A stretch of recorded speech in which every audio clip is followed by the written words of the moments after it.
فرماتی ہیں حضرت صدیق اکبر رضی اللہ تعالیٰ عنہ جب غزوہ میں جاتے تھے اپنے پورے مال لے کر چلے جاتے. رسول مقبول صلی اللہ علیہ وسلم گھر میں کچھ بھی نہیں چھوڑا. ایک دن ایسے ہوا کہ رسول مقبول صلی اللہ علیہ وسلم جب ہجرت کے لیے روانہ ہوئے، فرماتے ہیں ہجرت کے لیے جب روانہ ہوئے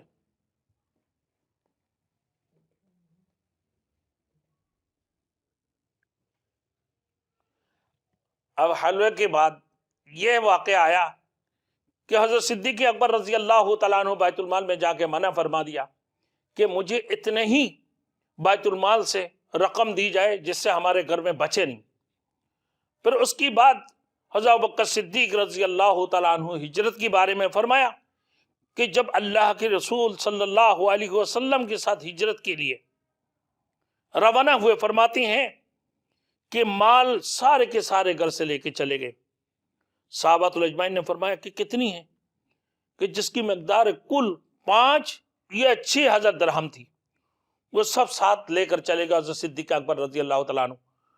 فرماتے ہیں حضرت اسماء رضی اللہ تعالیٰ اپنے دادا کو اطمینان دلانے کے لیے حضرت اسماء کو کہا کہ سارے سامان یا سب مال لے کر آتے. حضرت ابوبکر صدیق رضی اللہ تعالیٰ عنہ جہاں سامان رکھا کرتے تھے، جہاں درہم یا دینار وغیرہ رکھتے تھے، تو ان کے دادا حضرت ابو قحافہ حضرت ابو بکر صدیق رضی اللہ تعالیٰ عنہ کے والد صاحب کہنے لگا کیا ابو بکر نے سب کچھ لے کے چلے گئے کیا آج؟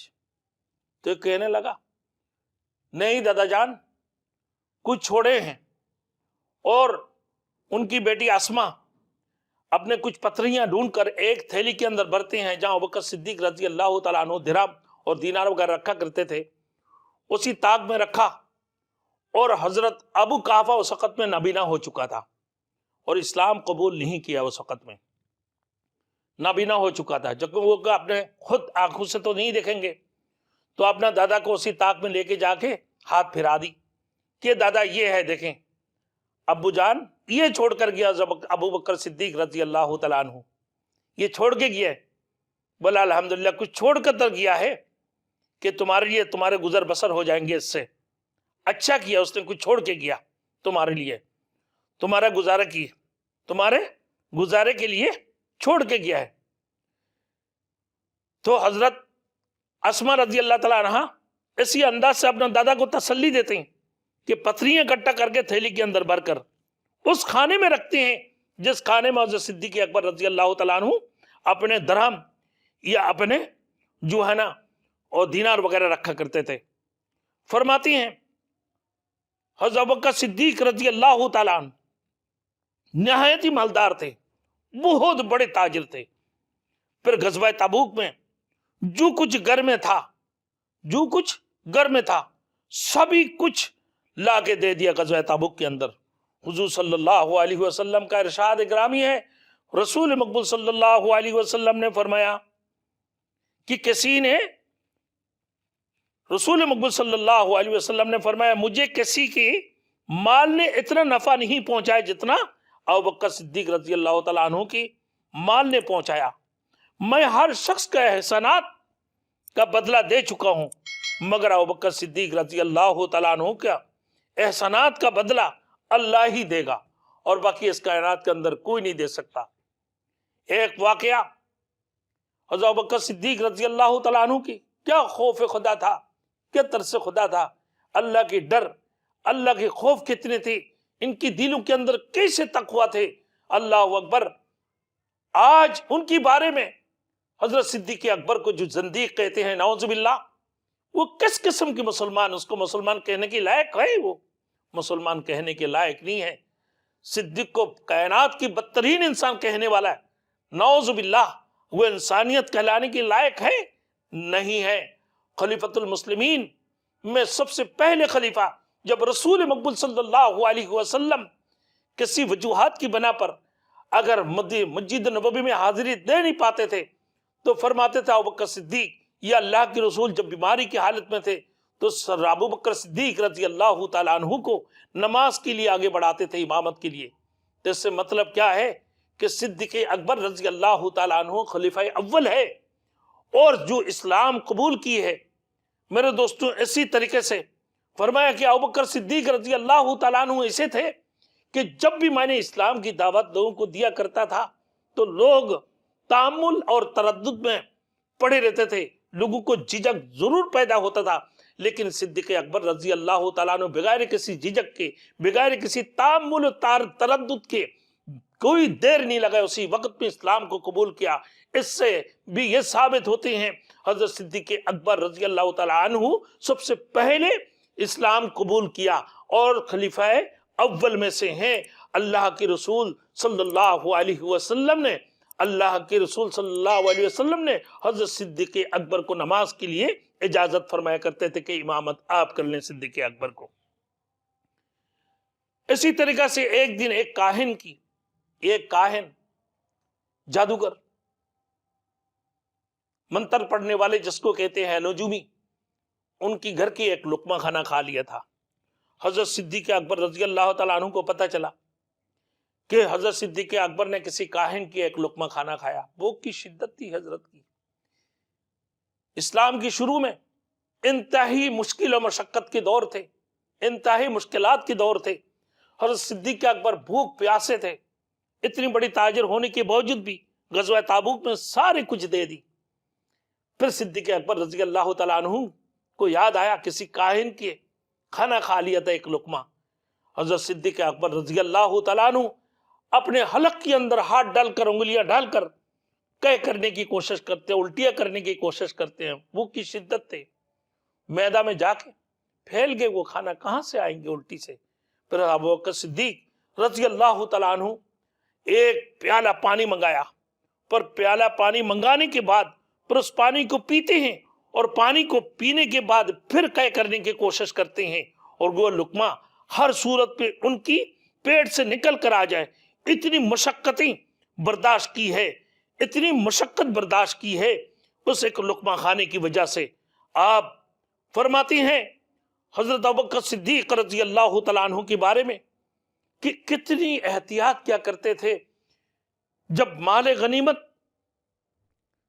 میں برابری کرنا اور سب کو مساوت کرنا، اسی طریقے سے حضرت صدیق اکبر رضی اللہ تعالیٰ عنہ جب بیت المال سے مال لیا کرتے تھے اور احتیاطاً اپنا باغ کا وقف کر دینا، اپنے باغ کا اللہ کے راستے میں وقف کر دینا۔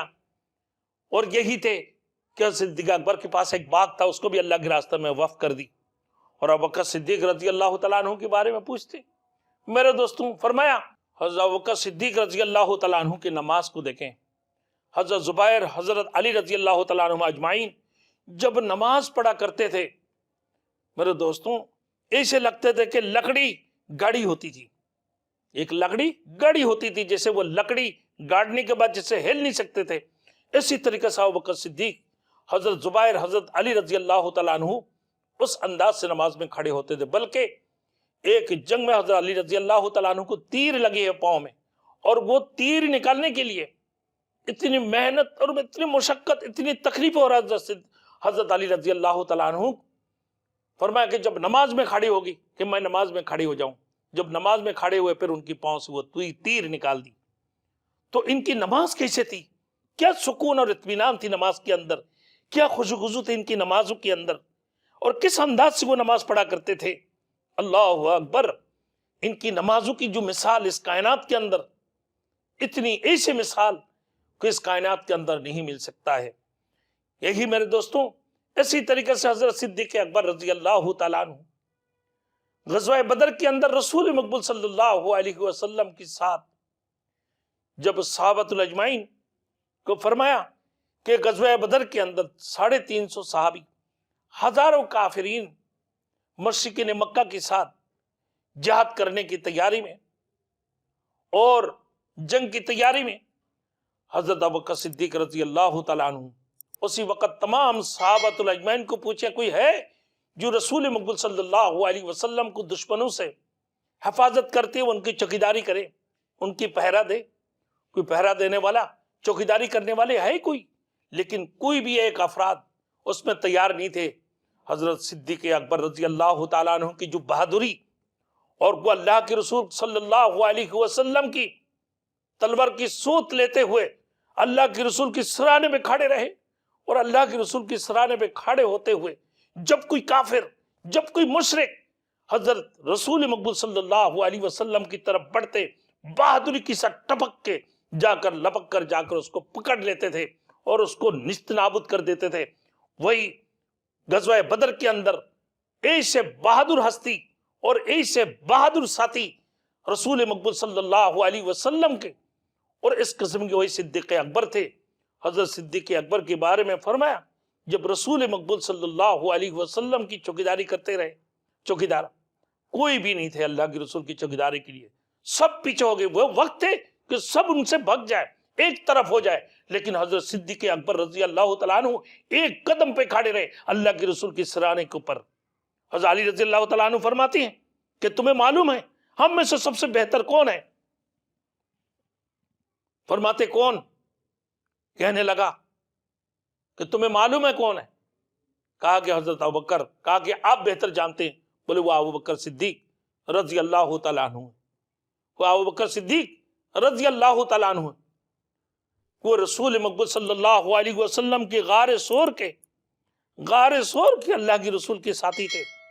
فرمایا جب ابوبکر صدیق رضی اللہ تعالیٰ عنہ دعوت اسلام دینا شروع کر دیا علی الاعلان، ابوبکر صدیق رضی اللہ تعالیٰ عنہ کی دعوت و تبلیغ اور ان کی دعوت اسلام دینا اور اللہ کی طرف لوگوں کو بلانا، دین و اسلام کی طرف لوگوں کو بلانا، الہی کلمت اللہ کے لیے علی الاعلان کام کرنا، صدیق اکبر رضی اللہ تعالیٰ عنہ کو معرکہ جنگ میں تبلیغ اور فضائل انجام دینا میرے دوستوں اس انداز سے تھے جن پر امیر یزید بن ابی سفیان رضی اللہ تعالیٰ عنہ اور عمر بن عاص اور شرجیل بن حسنہ رضی اللہ تعالیٰ عنہ اجمعین جب ان حضرات نے چلنے کی تیاری کی، کچھ دور ان عمراء اور لشکروں کے ساتھ ان کو رخصت کرنے کے لیے حضرت ابوبکر صدیق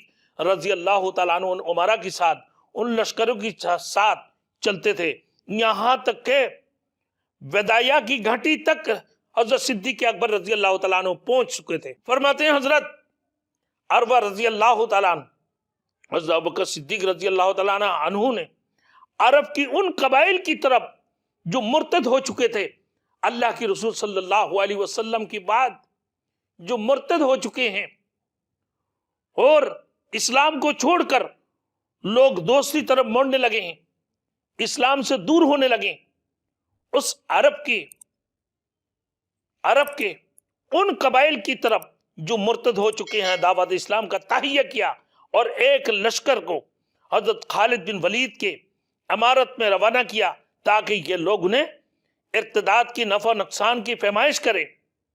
آج حضرت خالد بن ولید حیرہ میں نزول ہوا، اور نزول ہونے کے بعد حیرہ کی شرفا باپ کے حضرت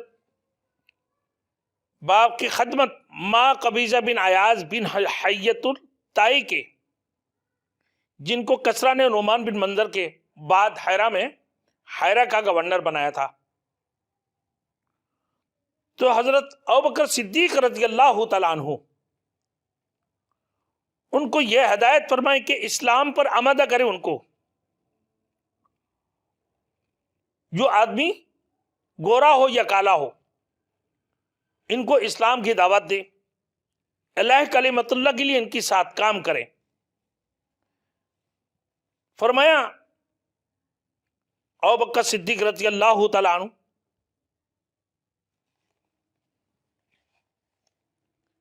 کہ جنگ یارموک میں لشکر آمنے سامنے آئے، حضرت ابو عبیدہ اور یزید بن ابو سفیان آگے بڑھے، اور ان دونوں حضرات کے ساتھ زرر بن ازبر اور حارث بن ہشام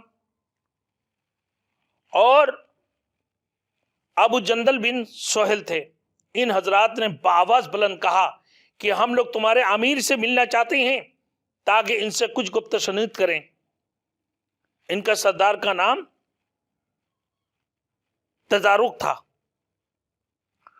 واقدی رضی اللہ تعالیٰ عنہ کہتے ہیں، واقدی وغیرہ کی روایت میں ہے اس طرح کہ جرجہ نامی ایک بڑا حاکم جنگ یارموک میں سب سے باہر آیا اور حضرت خالد بن ولید سے ملاقات کی خواہش ظاہر کی۔ حضرت خالد رضی اللہ تعالیٰ عنہ، حضرت خالد بن ولید رضی اللہ تعالیٰ عنہ اس کے پاس آئے اور اتنی قریب آئے کہ دونوں گھوڑوں کی گردانیں مل گئی، نہ ایک دوسرے کی آمنا سامنا ہو گئی۔ وہ کہنے لگا کیا تمہارے رب نے، تم جس محمد کی دین کی دعوت دیتے ہو، کیا تمہارے محمد نے صلی اللہ علیہ وسلم نے کیا اللہ سے کوئی تلوار بھی لی ہے؟ آسمان سے کوئی تلوار بھی آئی؟ تو کہنے لگا کہ ہمارے رسول صلی اللہ علیہ وسلم نے جو کچھ لے کر آیا وہ یہ لے کر آیا کہ اللہ وحدہ لا شریک لہ ہے، اس کے ساتھ کوئی شریک نہیں ہے، اللہ ہی ایک عبادت کے لائق ہے، اللہ کے سوا کوئی عبادت کے لائق نہیں ہے، وہ اللہ وحدہ لا شریک لہ ہے، اس کے ساتھ کسی کو شریک مت کرو، اور اس کی لیے اللہ کے راستے میں جب جنگ کرو، جہاد کرو تو اپنا بہادریت کے ساتھ جہاد کرو۔ فرماتا ہے رحماء بینہم رکعا سجدا یبتغون فضلا من اللہ، اور جب آپس میں آ جاؤ ایک دوسرے کے اوپر مہربان بن جاؤ، اور کافروں کے ساتھ جب لڑو اور بہادریت کے ساتھ، فرمایا هو الذی ارسل رسولہ بالہدی ودین الحق لیظہرہ علی الدین کلہ وکفی باللہ شہیدا، محمد رسول اللہ والذین معہ اشداء علی الکفار۔ جب کافروں کے ساتھ لڑو تو بہادریت کے ساتھ لڑو، ان کے ساتھ کبھی خبردار بزدلی سے مت لڑنا، بالکل بہادریت کے ساتھ ان کے ساتھ جنگ کرتے رہو، ان کے ساتھ لڑتے رہو اور آگے بڑھتے جاؤ، اور ایمانداریت کے ساتھ، اور اپنے آپ کو بھی اصلاح کرو، اور جو کہو اسی کے اوپر عمل بھی کیا کرو، اور اللہ وحدہ لا کی شریک لا کی طرف لوگوں کو بلاتے رہو۔ یہ جب کہا کہ اسی وجہ سے جب ہم جنگ میں لڑتے تھے ہم بڑے بہادریت کے ساتھ لڑتے تھے، اور ہمارے ساتھ جو جنگ میں اس کی خلاف جو اللہ الہ کلمت اللہ کے خلاف، یعنی اللہ ایک وحدہ لا شریک لا کی جو منکر ہے، جب ان کے ساتھ ہم لڑتے ہیں اور پھر جنگ کرتے ہیں، جہاد کرتے ہیں، پھر اللہ رب العالمین ہمیں کامیابی عطا فرماتے ہیں، ہم ایمان اور یقین کے ساتھ اللہ کے راستے میں لڑتے ہیں۔ تو اسی وجہ سے رسول مقبول صلی اللہ علیہ وسلم نے مجھے کہا سیف اللہ، یہ لقب مجھے وہیں سے سیف اللہ ملے ہیں۔